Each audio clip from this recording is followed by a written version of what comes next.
The autumn rain soaked through Sofia Rivera's thin jacket as she hurried down Riverside Street after her double shift at Rosa's Bistro.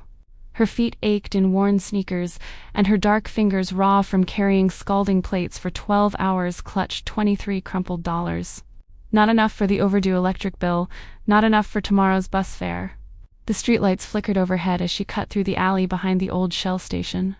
She nearly tripped over her, a crumpled form half hidden between a parked car and a brick wall.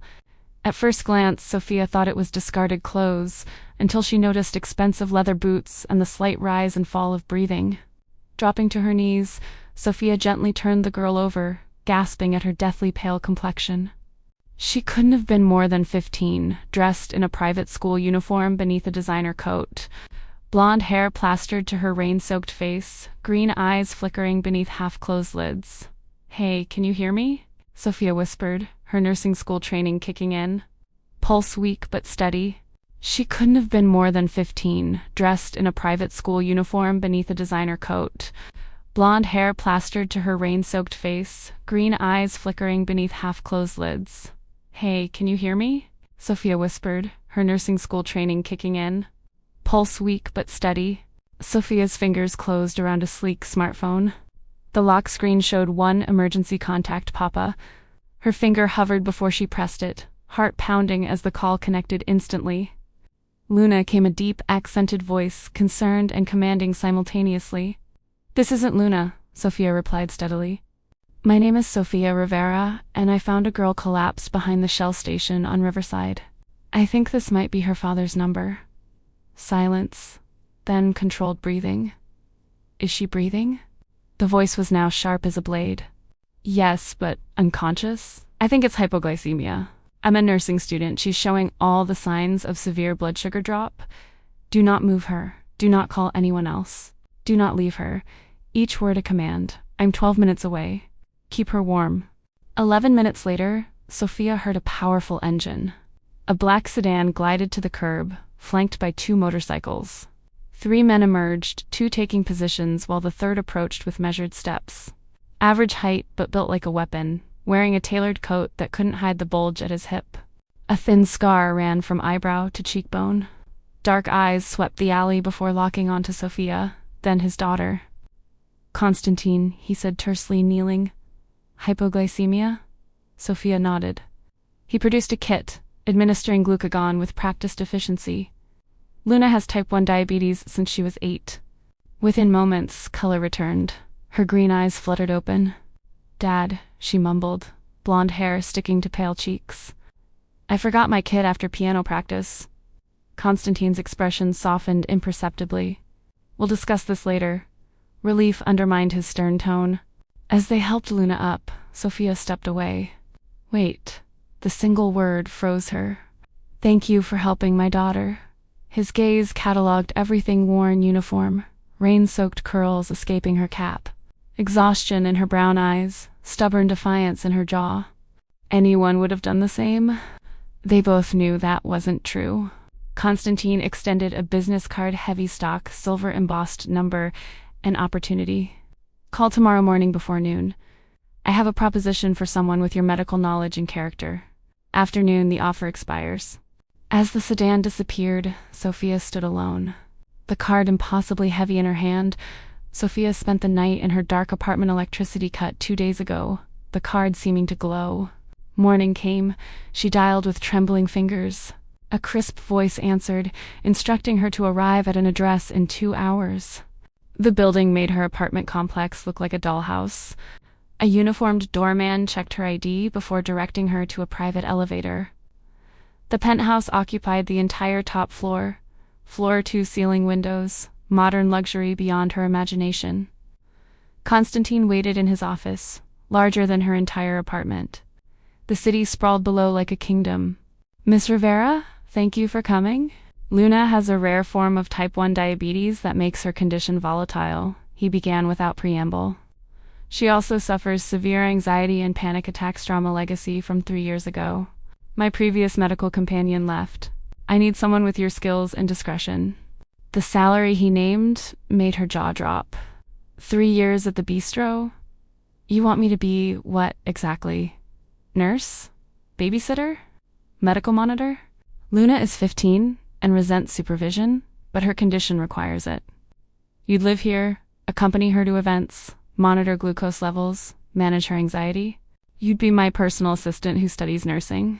A door opened, footsteps. Luna appeared thin, too thin, blonde hair in soft waves, haunting green eyes.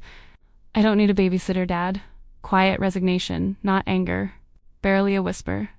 3 this month, he countered softly. Seeing his daughter so like her mother with that blonde hair standing defeated cracked something in his chest. Last night could have been fatal. This isn't negotiable. Luna's gaze shifted to Sophia with unsettling maturity. She follows me around school? My friends will think I'm under house arrest. Your friends will think whatever I tell them. Finality revealing hidden power. Miss Rivera is my personal assistant. Nothing suspicious. Luna didn't storm out. She simply turned and walked away, blonde hair swaying, shoulders hunched. The door closed with a soft click that hurt more than a slam. Constantine sighed, vulnerability flickering across his features. There's something else. He opened a drawer, removed a thick file. Luna's mother was killed 3 years ago. Car bomb meant for me. Luna was in the vehicle.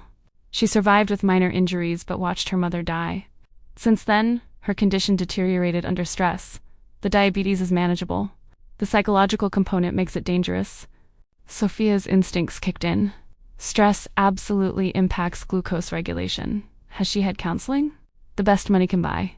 But she won't engage. She's built very high walls. Perhaps someone closer to her age, not part of my world, might reach her. By week's end, Sophia had moved into the East Wing, her possessions laughably out of place. Isabella Santos Balea, the housekeeper, took her under her wing. You're the first person of color Mr. Constantine brought in who wasn't wearing a service uniform, Bella said quietly, folding Sophia's threadbare clothes with care. That tells me something about his trust. Sophia's first week blurred with adjustment and observation. Luna alternated between indifference and grudging cooperation, softening when Sophia managed a glucose crash without alerting her father. The penthouse operated like a machine, staff moving with precision. Sophia learned which rooms were open, which locked, which staff were security, which nights Constantine hosted business meetings they avoided. One evening, helping Luna with calculus, Sophia overheard security men discussing a shipment and complications with the Marchetti family. Luna caught her listening, shook her head, a warning. You don't ask questions here, Luna said later during glucose checks. Dad has complicated business. The less you know, the safer you are. Next morning, Sophia encountered Constantine with bruised knuckles, distinctive marks of recent fighting. Their eyes met. His challenging her to comment, hers showing clinical assessment without judgment. Luna has a museum trip today, she said, ignoring the bruises. I've packed her kit and extra sensors. Back by 4. He nodded, relaxing at her discretion. Take Marco. Standard protocol. Late one night, Sophia found Constantine in Luna's room, sitting on her bed. His daughter slept, glucose monitor beeping softly. He gently removed it, brushing blonde hair from her forehead with impossible tenderness. She looks like her, he said without turning. Every day, more like her mother. Same blonde hair, green eyes, delicate features. Sometimes I look at her and forget to breathe. I failed to protect her mother, he continued barely audibly. I won't fail, Luna. Whatever it costs, she's all I have left. The first real threat came 6 weeks in. Returning from an appointment, Sophia noticed a dark SUV following them through 3 turns. Luna, she said casually, despite her spiking heart rate. Text your father's security. We have a tail, 3 car lengths back, black Escalade. Luna's eyes widened before settling into adult calm, tucking blonde hair behind her ear with trembling fingers. This isn't the first time. Dad has rivals who remind him they know his patterns. Within minutes, 2 vehicles materialized, inserting themselves between them and the SUV. By the garage, their shadow vanished, but unease lingered. That evening, Constantine reviewed security footage, his expression cold. You noticed immediately. Most wouldn't. You have good instincts. My neighborhood wasn't safe. You develop awareness walking home alone for years. You learn to read danger before it reads you. He studied her with new interest. The Marchetti family hosts a charity gala on a yacht next weekend. I'm attending. I want you and Luna with me. The Marchettis your business rivals? A dangerous smile. Officially, friendly competitors. Unofficially, Victor Marchetti's been trying to discover Luna's condition for months. He wants leverage. Sophia felt the full weight. This wasn't just about diabetes. This was power dynamics she barely grasped. You want me as a shield. Having Luna's companion nearby shows you're addressing the vulnerability while demonstrating you're not hiding it. You understand power better than I expected, Miss Rivera.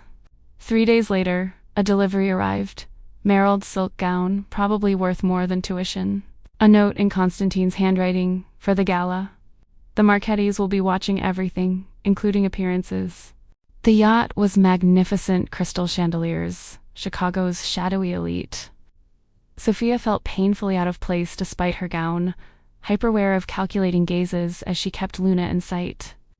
Luna looked ethereal in pale blue, blonde hair in soft waves making her look older than 15. She'd been quiet during the ride, checking her monitor frequently, anxiety evident in twisted hands. Sophia had given her something to calm nerves, with Constantine's approval, but she remained wound tight. Victor Marchetti approached during cocktails. Silver hair, cold eyes, false warmth. And who is this striking young woman? Sofia Rivera, my personal assistant, Constantine replied smoothly, his hand protective at Sophia's back, deliberate in front of Victor's calculating stare. She's pursuing nursing while managing household affairs. Victor's attention shifted to Luna behind Sophia. And your beautiful daughter. 15 now? Nearly a woman. Such Nordic beauty, like her mother. Rare and precious in our world. Something oily in his tone made Sophia's skin crawl. Constantine's hand tightened imperceptibly. Careful, Victor. There are lines even we don't cross. Are there? Victor smiled, looking at Luna again. I wonder. As the evening progressed with predators circling, conversations layered with double meanings. Luna remained subdued, sticking close, breathing increasingly shallow. As a quartet played after dinner, Sophia noticed Luna's hands shaking violently. Her monitor confirmed it glucose dropping dangerously. But more. Rapid shallow breathing, dilated pupils, sweat on her pale forehead. Panic attack plus hypoglycemia. The worst combination. Luna needs air, Sophia murmured, slipping the kit from her clutch. Upper deck. They barely made it before Luna's legs buckled. Sophia caught her, lowering them both against the railing, preparing glucose gel while cradling the trembling girl. Luna, look at me. Breathe with me. In, out. You're safe. But Luna's eyes were unfocused, tears streaming, blonde hair wild. I can't breathe. Mom couldn't breathe either. The smoke's so much blood in her hair. The memory. The explosion. Her mother's last moments flooding back. Sophia pulled her close, administering gel while holding tight. You're not in that car. You're here, on a yacht. Your dad is 20 feet away. I'm here. Breathe with me. Constantine appeared within seconds, genuine fear cracking his facade for the first time. What happened? Dropping to his knees, composure shattering at his daughter's tears. Stress-induced crash plus panic attack. Her body's burning glucose from adrenaline. She'll be okay in minutes, but we need somewhere quiet. As Luna recovered, Sophia saw a shadow. Victor Marchetti, watching with undisguised interest, observing this vulnerability before disappearing. He saw everything, Sophia whispered, ice in her stomach. Get Luna to the car, Constantine ordered, hardening dangerously.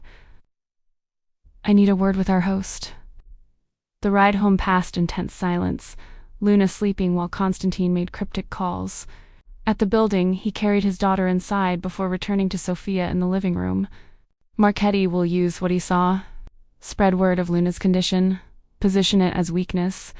Leverage it against me. He paced like a caged predator. You've spent years hiding her condition, Sophia said quietly. Because in your world, any vulnerability becomes a target. My wife was killed because she was my weakness. His voice hollow with 3-year-old grief.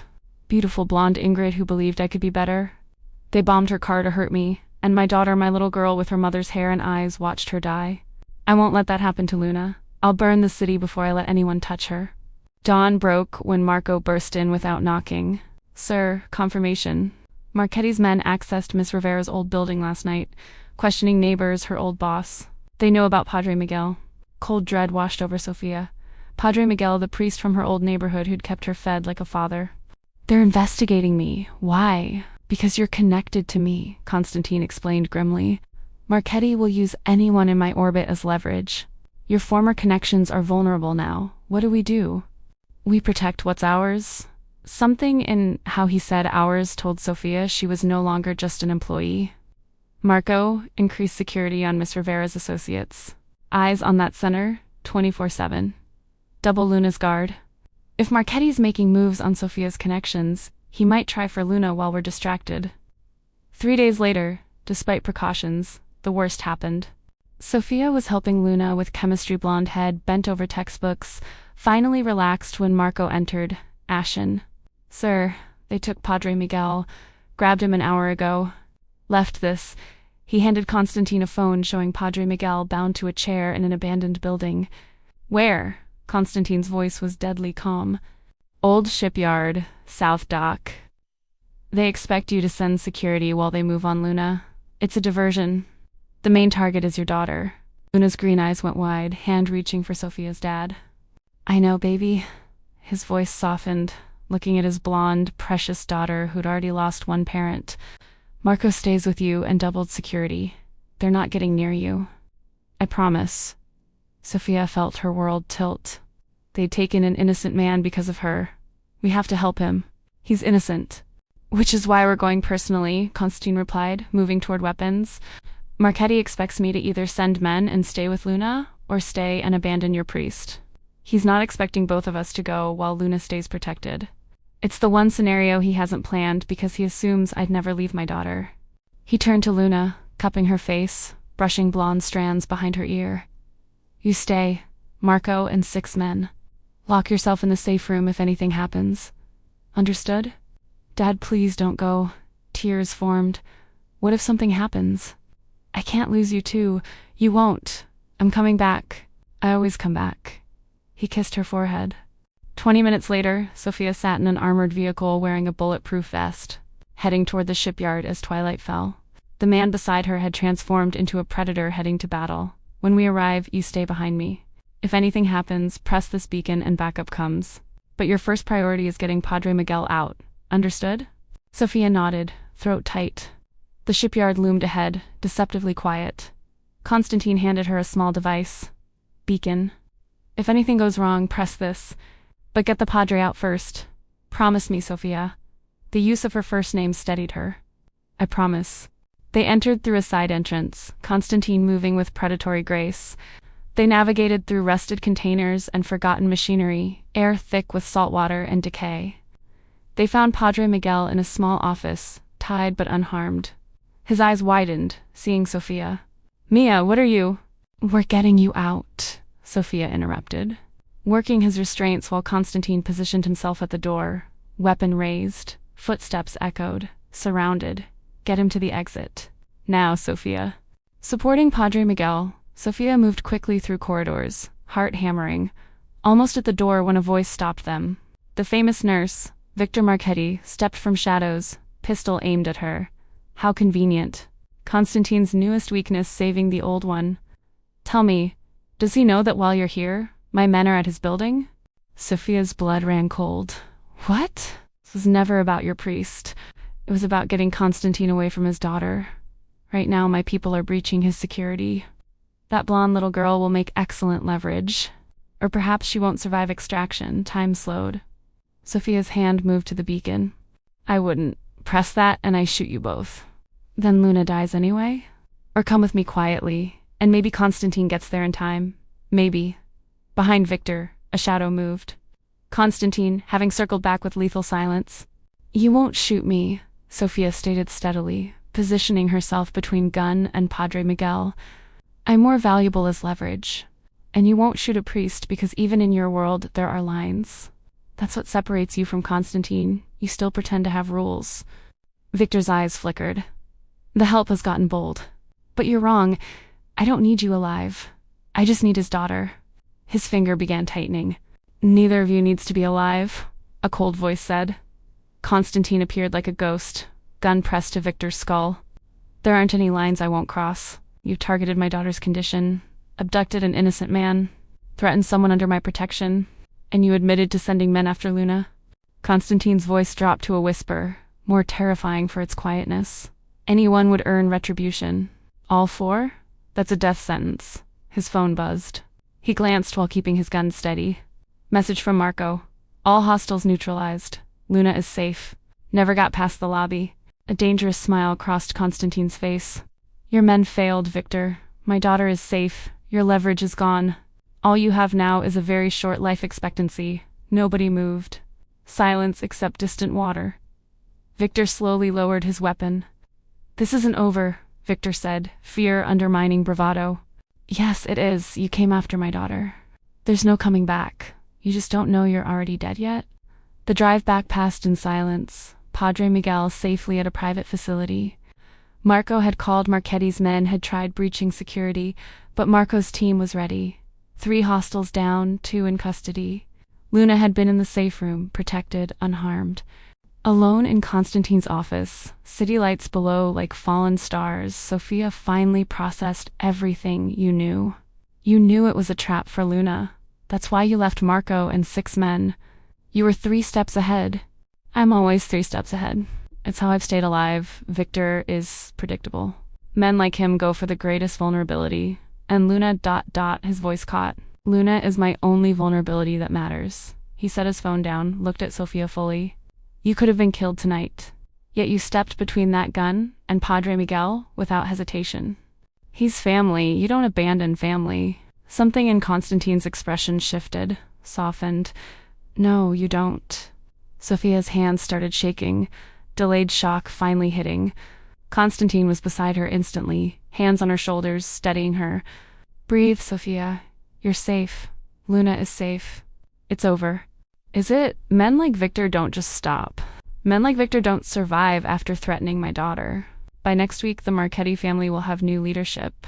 Someone more reasonable. Someone who understands boundaries. You mean someone afraid of you?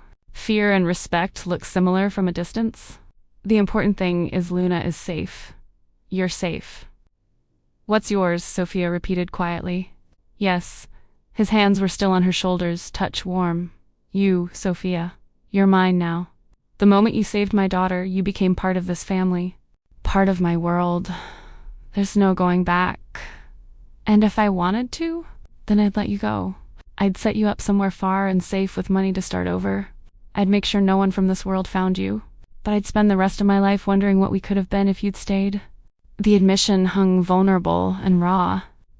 These past weeks, watching you with Luna, seeing her smile again, hearing her laugh, things I thought died with her mother. You brought light into a house that's been dark for 3 years. His hand moved to cup her face, thumb tracing her cheekbone. When Victor pointed that gun at you tonight, I realized something. I didn't just want you safe because you're Luna's nurse. I wanted you safe because the thought of this world without you, without your voice in my kitchen. Your laugh when Luna says something ridiculous. Seeing you first thing in the morning, that terrified me more than any rival ever could. Constantine, Matteo. My name's Matteo. I'm not good at this emotions vulnerability. I built an empire on control. But you've made me want to be someone who deserves the light you bring. Someone Luna can be proud of. Someone who's more than just the monster who protects her. Stay, he whispered, somewhere between command and plea, forehead resting against hers. Not as Luna's nurse. Not as my employee. Stay because I can't imagine this house without you. Stay because my daughter needs you. Stay because I need you. And I don't say that lightly. I don't need anyone. I've built a life on not needing anyone. But you, Sophia Rivera, I need you. The distance vanished as Sophia closed the final inch, lips meeting his in a kiss that tasted like rain and possibility, danger and safety. His arms came around her, careful despite their strength, holding her like something precious. When they broke apart, breathing hard, Sophia smiled for the first time since the shipyard. I'll stay. But I have conditions. A surprised laugh escaped him, rusty but genuine. Of course you do. Luna comes first. Always. Agreed. And when this world gets too dark, you let me be the light. You let me remind you there's more to life than survival. His arms tightened. I can work with that. And Matteo? My name is Sophia. Use it. Sophia, he repeated, her name in intimacy more profound than the kiss. Stay with me. Help me build something worth protecting. Help me give Luna a life that's more than safety. Help me remember what it feels like to live instead of just surviving. A soft sound made them turn. Luna stood in the doorway, blonde hair mussed from sleep, wearing star-patterned pajamas. Young and vulnerable, nothing like the composed teenager who usually hid behind walls. I heard you come back. Marco said you were safe, but I needed to see for myself. Constantine released Sophia, moving to his daughter, pulling her into his arms. I'm here, baby. We're all safe. Told you I'd come back. Luna clung to him, then pulled back to look at Sophia. You went after Padre Miguel, Marco told me. You could have been killed. I couldn't let them hurt him. He's family. Something in Luna's expression cracked, walls showing their first real fractures. Thank you. For caring about Sophia's people. For protecting her. For ... double quotes. She glanced at her father, then Sophia. For making Dad smile again. I haven't seen him really smile since Mom died. Tears formed in her green eyes. Sophia moved without thinking, pulling the girl into an embrace. Luna stiffened, then melted, blonde head on Sophia's shoulder as 3 years of grief found release. I miss her so much. Every day. And I was so scared tonight I'd lose Dad too, and then I'd be alone. You're not alone, Sophia said firmly, smoothing Luna's blonde hair. You have your dad. Marco and Bella and everyone who loves you, and you have me. I'm not going anywhere, I promise. I'm staying. Over Luna's head, Sophia's eyes met Matteo's. He watched with profound emotion, gratitude, love, grief mixed together. His family, broken by violence, being stitched back together by this woman who'd appeared in a rain-soaked alley. Eventually, Luna's tears subsided. She pulled back, wiping her face with embarrassment. Sorry, I don't usually... It's okay to cry. It's okay to need people. It's okay to be scared. You're 15. You're allowed to not have all the answers. Mom used to say that, Luna whispered. She used to say I didn't have to be strong all the time, that it was okay to be a kid. Your mom was right, Matteo said, voice rough. He joined them, wrapping both Sophia and Luna in his arms. You don't have to be strong all the time. That's what we're here for. That's what family is for. Is that what we are? Luna asked quietly. A family? Sophia and Matteo exchanged a glance over her blonde head. Yes, Sophia said with bone-deep certainty. That's exactly what we are. Good, Luna said, and for the first time since Sophia met her, the girl really smiled genuine, lighting up her whole face, making her look like the 15-year-old she should have been. Because I really didn't want to break in another nurse. You're the first who hasn't treated me like glass. Tension broke. Sophia laughed, surprising them all. Matteo joined, then Luna, the three of them laughing in relief and joy and simple pleasure of being alive. Together, a family cobbled from tragedy and chance and choice. Eventually, Matteo sent Luna back to bed with a forehead kiss, watching her go with the expression of a man given a second chance he never thought he'd deserve. Alone again, he pulled Sophia close. Thank you. For saving my daughter. For staying. For giving us both something to hope for again. Thank you for letting me in. For trusting me with Luna. For showing me families can be built, not just born into. They held each other as night gave way to morning, the city waking below, full of possibility and danger. So what happens now? Sophia finally asked. Now we live. We protect Luna. We build something real. And we deal with anyone who threatens what's ours. That's simple? That's simple. That complicated. He pulled back. It won't be easy. My world is dangerous. More threats. More victors. More nights like tonight. I can promise luxury and protection, but not complete safety. Not in this life. I'm not looking for easy. I'm looking for real. And this, you, Luna, this broken, beautiful family we're building, this is the most real thing I've ever had. Then stay, he whispered once more, but this time not a question. An invitation to a life she'd never imagined. I'm staying, Sophia confirmed, sealing it with a kiss that tasted like promises and tomorrow. Somewhere in the penthouse, Luna slept peacefully, glucose monitor steady. Nightmares held at bay by knowing she wasn't alone. The city sprawled below, dangerous and beautiful. Sophia looked up at the man who'd been her employer, become her protector, now offering something that terrified and thrilled her. A family, a home, a place to belong. The choice was made. The path set. Whatever came next, they'd face it together. And as Mateo pulled her close again, Sophia realized the rain-soaked night when she'd found a dying girl hadn't been her old life's end. It had been the beginning of something new, dangerous and uncertain, but filled with hope she hadn't dared feel in years. From poverty to power, from loneliness to family, from surviving to living. Sofia Rivera had walked into Mateo Constantine's world to save his daughter. She was staying because somewhere along the way, they'd saved her too. Thank you for following this story. If you enjoyed it, don't forget to like, subscribe, and share this video. Your support means everything and helps us continue creating content like this.